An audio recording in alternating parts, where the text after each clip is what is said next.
Hello everybody, happy Friday. Going over the USAG version of the Mac RBRT wrenches. This is the most complete set of them I could find, which was 8 through 19. They're finished up really nice, and they appear to be a quality wrench for a made in Taiwan product.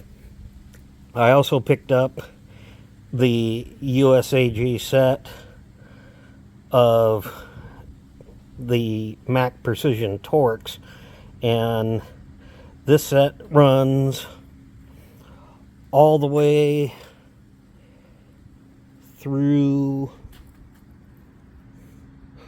41 millimeter, and again they seem to be a fairly good quality set, finished exactly like the short pattern Mac RBRT wrenches, the Mac Precision Torque wrenches.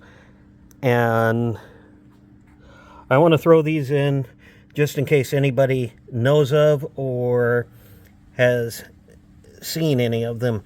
These are Walter wrenches. They are from the Walter Tool Company in Germany, and I would really like to finish out this set and get a few more of these. So if anyone knows of or has seen anywhere to get a hold of these, please let me know. Have a good weekend, everybody. Talk to you later.